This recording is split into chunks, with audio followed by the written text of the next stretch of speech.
This is Jordan Butler, host of Head Over Heels. Thanks for listening to the following broadcast on Public House Media. This is Ryan Pierce, host of Completely Serious here on Public House Media. Thanks for listening to the following broadcast on Public House Media. Once you're done with this episode, I hope you'll come check out my show, Completely Serious, where we talk about sports and have fun with great guests. Don't forget to subscribe on iTunes so you'll never miss an episode of Completely Serious. Thanks again for checking out the following broadcast on Public House Media. It's time for the Gregg and Dave Show. Unjustifiably in a position that I'd rather not be in. Featuring Greg Watsteiner. Give me Twinkies or give me death. And David Bobke. I am the Queen, yes. Bravely bringing you the stories of the strange. Went off on a madcap romp. It'll be an adventure. We're going on an adventure. What, you high? Now sit back and enjoy the show. That is my least favorite thing to do. Hello and welcome to another episode of the Gregg and Dave Show. I am the Greg. And I am Dave Show. You are Dave Show. Heck yeah, I am. You are listening, fortunately or not, to another episode of our wonderful podcast. If we haven't said it already to you, Happy New Year, Dave Show. With the new year, I thought it would be fun to have some, we always have fun news stories on the Gregg and Dave Show, but I thought it would be fun to, do maybe a story about a dumb criminal. Absolutely. Maybe two dumb criminals. I thought it might be fun to do a story about someone who is dead but then alive again. Mm-hmm. And I thought it would be fun to do someone who brought an awful lot of money into a bank in Germany. Mm-hmm. It's too bad we don't have any stories about those things. It's really a shame, isn't it? It really is. Yeah. Although, hang on. Mrs. Bale is handing me some piece of paper here. Oh, apparently we do have stories on those things. Oh, we do have stories. Leave it to Mrs. Bale to keep us in line here. It's a Christmas miracle. If she didn't keep us in line, who would, Dave Show? Absolutely nobody, but I the Greg, I have to agree with you. If there's one thing that's true about you and me, it is that we enjoy fun. We do enjoy fun. Yes. Here on the Gregg and Dave Show. And we'd like to thank Public House Media, found at thephmedia.com, for helping us enjoy fun. Indeed. And we enjoy doing this show for all of you on Public House Media. Public House Media, PHM, which spells fun. Yes. Yep. College graduate, ladies and gentlemen. College graduate. Yay. I feel like that deserves a studio applause. Studio applause. There we go. Yeah, we got the microphone on in there. All right. Fantastic. Let's jump into our first story, shall we? Yeah, let's do that. Coming to us from the big top, WTOP.com. The story headline reads, Would-be robbers tail target from casino to police station. Okay. Man, really, nothing beats a good dumb criminal story, eh? Right.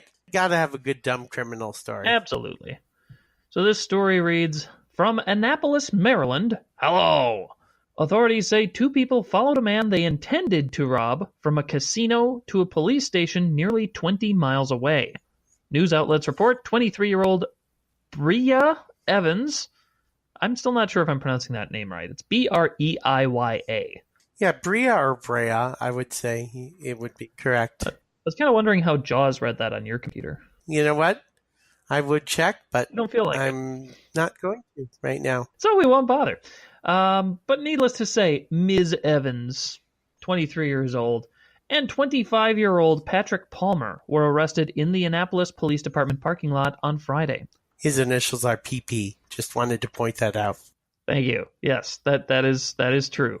Mrs. Bale is already rubbing her temples. I think that's a record for us. Charging documents say Evans approached the victim at Baltimore's Horseshoe Casino and was rebuffed. Doesn't say how, but does say he was rebuffed.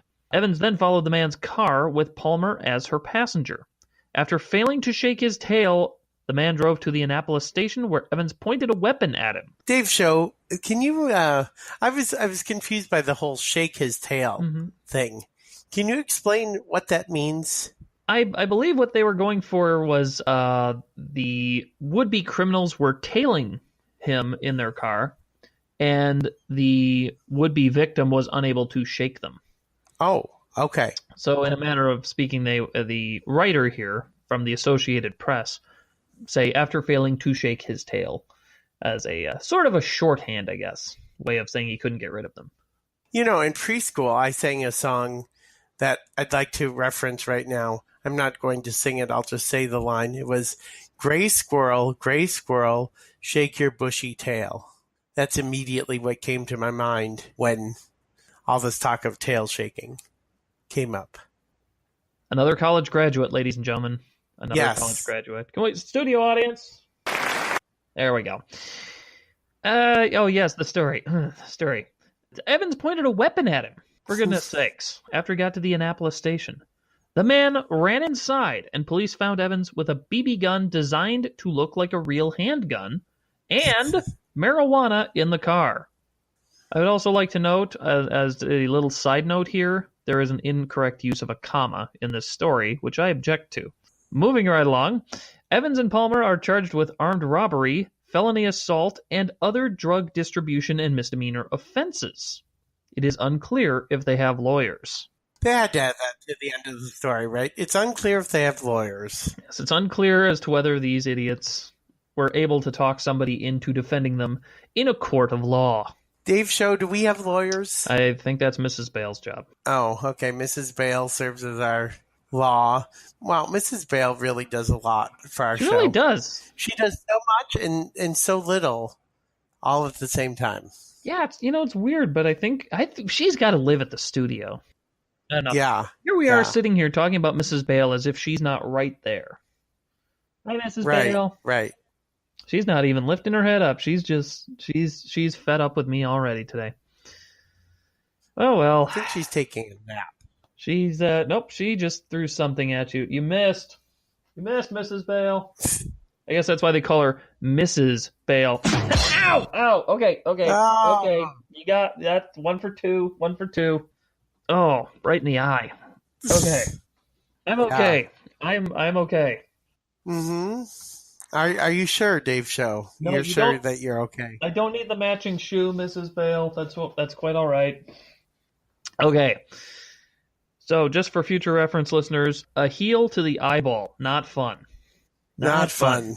Especially with Mrs. Bale. I've heard about her throwing skills. Yeah, she once she gets warmed up, I think that's where you benefited. She threw left-handed at you because you're off to her left. Yeah.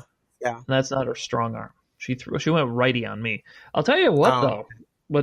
What's more painful in a way than getting a heel in the eye is being declared dead when you're not actually dead. Good segue, Dave Show. Thank you. Applause, audience. No? I get no love.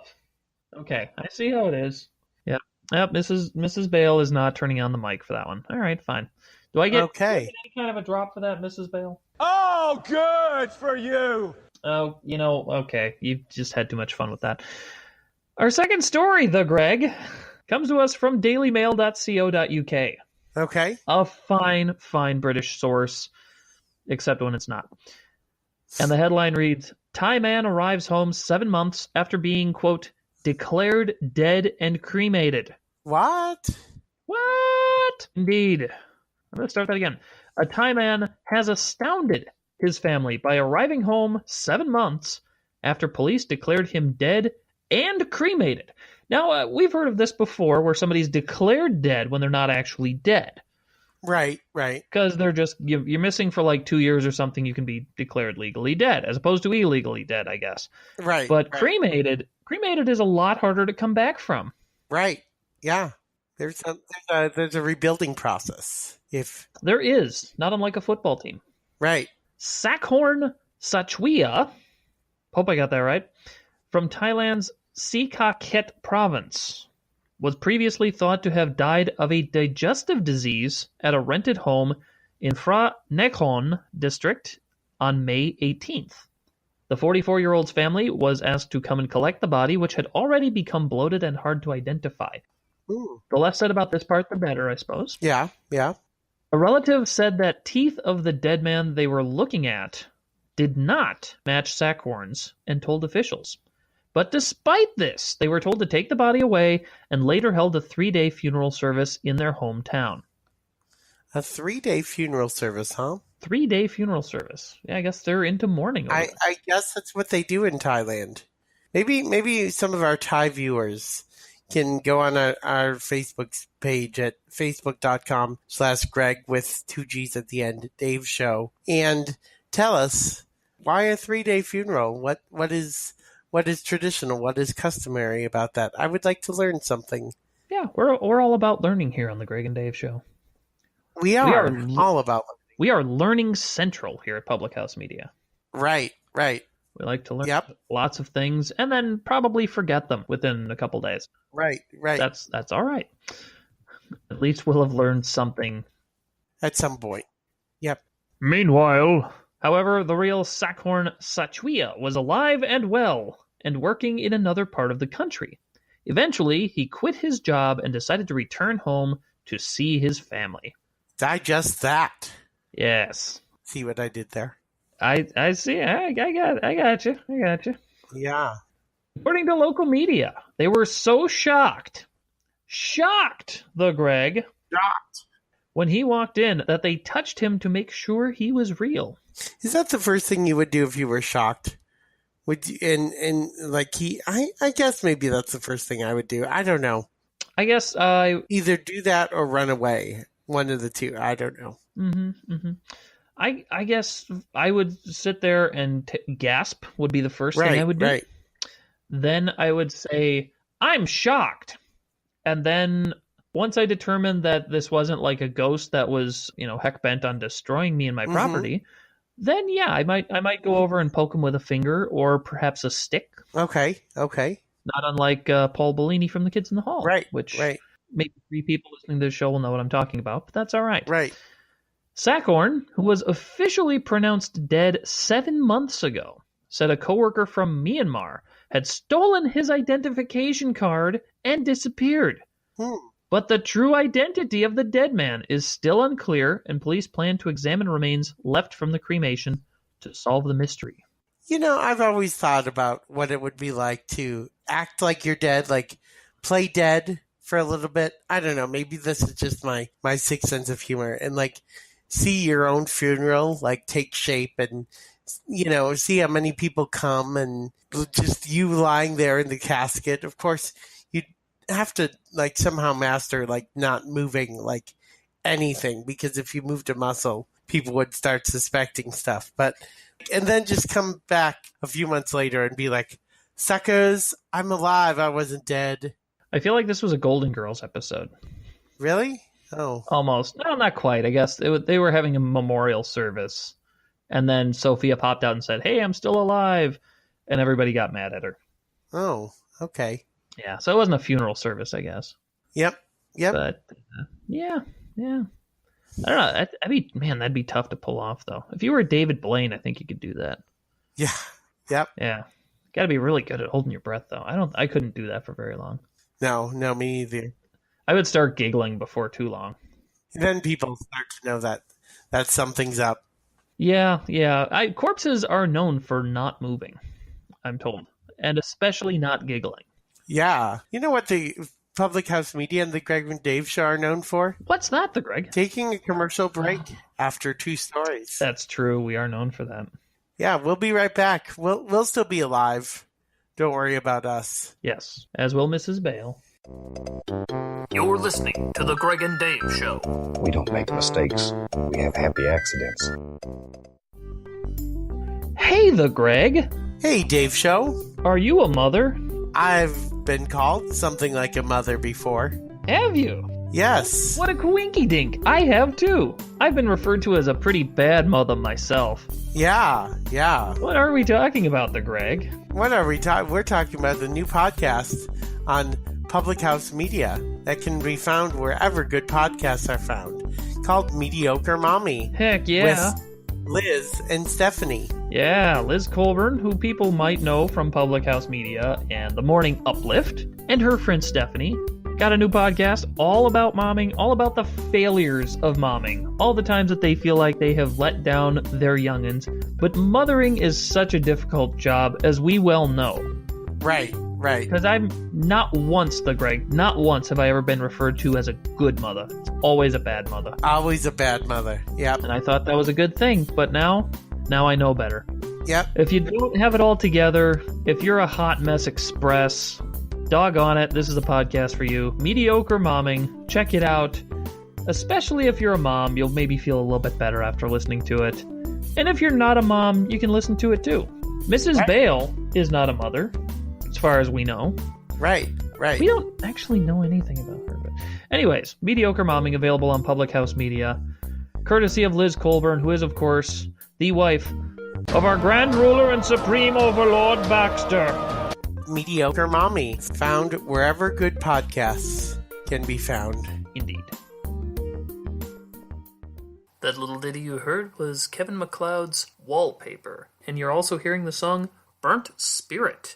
If you need music for a YouTube video, a podcast, pretty much anything, please check out Incompetech.com. Tell them the Gregg and Dave Show sent you. It's not your fault. You've made it this far. Now, the rest of the Gregg and Dave Show. It's not your fault. And we are back on the Gregg and Dave Show on Public House Media. Woot! And remember, you can always find us on iTunes, Stitcher, Google Play, iHeartRadio. What's the one you always like to mention, Dave Show? Oh, I think it's Buck's Podcast Discount Emporium. Something like that. Okay. I was thinking of Anchor FM. Oh, that one. You know. Yeah, we're there too. That one too. We're there too. Yeah. So anyway, Dave Show, for our last story, what's the most money you've ever had? Oh, gosh. The most money I've ever had, like, in hand? In hand, yes. Oh, gosh. I would say probably less than $200. I would agree with that. I tend to not carry large sums of money. The only thing I do have is I have a jar of coins that are adding up really quickly. And every time I shake the jar, I worry that the coins are going to all fall out all over the place and I'm going to have to pick them up. But then secondly, I'm like, I should really take this to the bank. Mm-hmm. And this next story makes me feel bad for bank tellers who have to count all my random coins. Yeah, I don't know about your bank, Greg, but this I've got a jar of coins right here. Oh, yeah. Oh, I see. And that's going to be going into my credit union soon. But they have a coin counting machine. Yes. These coin counting machines, these are amazing things, right? They're pretty fantastic. I mean, you don't have to put them in those coin rolls anymore. I don't know if the kids today remember. You had to actually get these little like paper rolls and you put like 20 coins or however many coins in there it says, and then you twist the ends so that the coins stay in there. And it was really annoying, basically. But nowadays you can just bring a jar of change into the bank or credit union, dump it into a machine, and bango. And bango. You know exactly how much. You got it right there. You take the little thing to the person, you do a thing, and then it's in your account. Right. Probably know more specifically how that works before you actually try to do it, but whatever. We have an interesting story here. This coming from dailyfamily.ng, Africa's premier family newspaper. I find that the two stories, the story from the UK, but then this story took place in Germany. Mm-hmm. I find that funny, even though it's an African news source. Yeah, it's a fine African news source it is as well. I know, personally, I read the Daily Family, America's premier family newspaper, every week. Really? Is it weekly? Do we know if it's weekly? Okay, well, just have me saying monthly then. You can edit that out. Anyway, our story here says, shocking! Another shocking! Shocking! Bank ordered staff to count 1.2 million coins by hand. That is million with an M. The number of months it took her will surprise you. That's clickbait if ever I saw it. Now, Dave Show, 1.2 million coins. If you were a bank teller and you saw someone carrying this into the bank, would you laugh at the person? I would probably quit on the spot. Or you would quit on the spot? You would. You would probably do that. Well, here's the story. Because I'm wondering if there's maybe a coin counting machine that they weren't allowed to use. Maybe it broke down.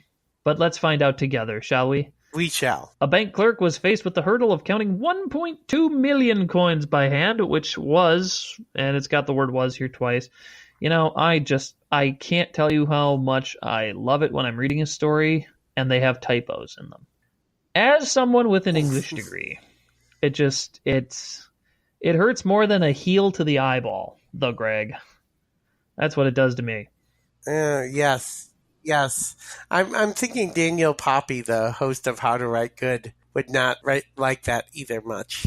Indeed, a fine show here on Public House Media. Yes, very well done. See, this is why you're Baxter's favorite person on the website.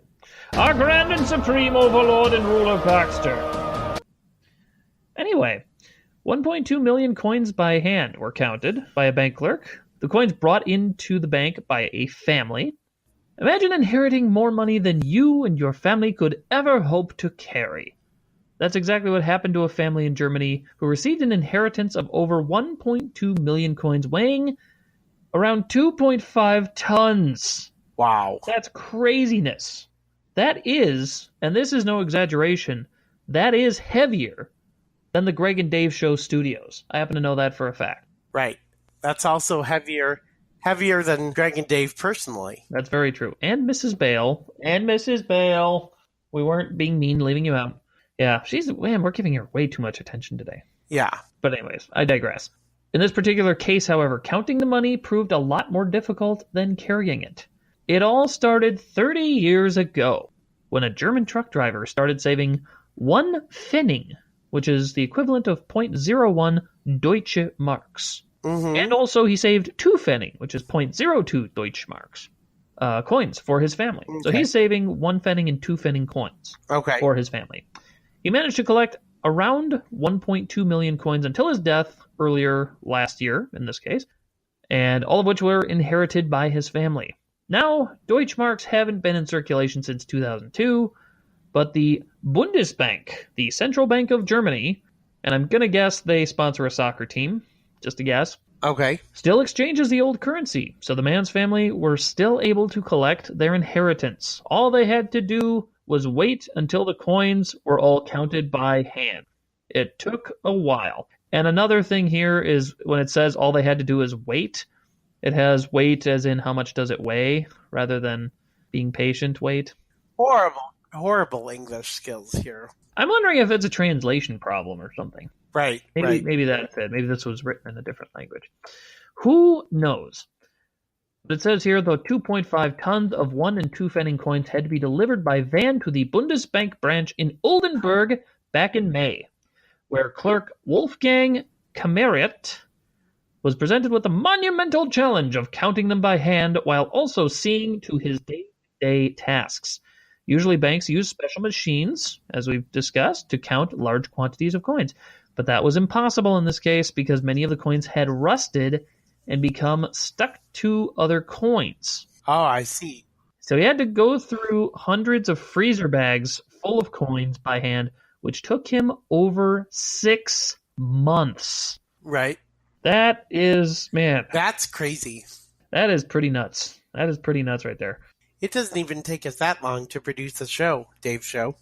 It only takes about 4 months to edit one individual show, but no, I'll tell you, man, oh my gosh, 6 months. And I think you'd pretty much need a room to yourself for something like that. You need nobody else to go in there, because if you're stacking those coins up or you're putting them in piles or whatever, and somebody accidentally bumps the table and the coins kind of fall into each other, you got to start all over. You know, I worked at a job with a front desk job where we had to count coins. And that was the most difficult part of my job because, if someone starts talking to you or you get distracted, you just lose count. And it's horrible. Mm-hmm.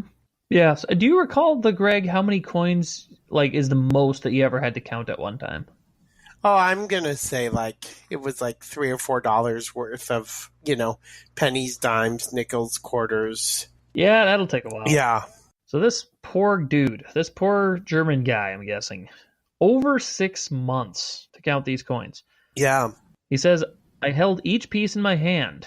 Wolfgang recently told NDR1, I quite enjoy doing such things, so in that sense it wasn't a problem.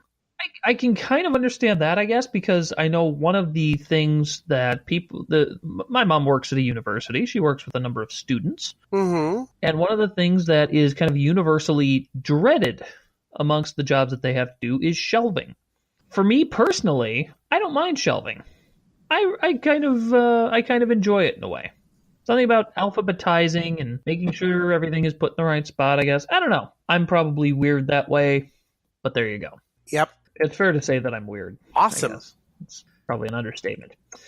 Quick thing to wrap up the story. 1.2 million coins amounted to approximately 8,000 euros, which is $9,400 in U.S. money.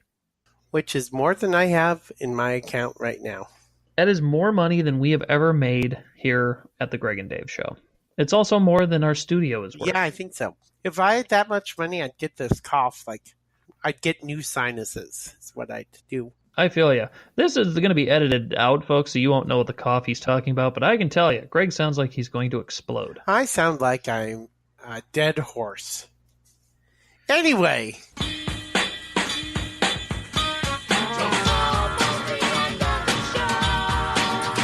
Dave and I will be busy counting our coins until the next episode. You've been listening to the Gregg and Dave Show on Public House Media. Dave's going to have to do a lot of editing with this show. Because you're a dead horse, apparently. Because I'm a dead horse. Are you going to come back to life in about 7 months and return home? And I might, yeah. We'll wonder what that horse was that we had 7 months ago? Right, exactly. Horse. So, thanks for listening, everybody, to the Gregg and Dave Show on Public House Media and thephmedia.com. Yes, indeed. We enjoy the fact that you enjoy our show. Yes. Because it means that our hypnotism is working on you. And soon you will be able to do our bidding. Yes, exactly. Or not, I guess. I don't know. Thank you next week. You've been listening to The Gregg and Dave Show. The Gregg and Dave Show theme is Take a Chance by Kevin MacLeod of Incompetech.com.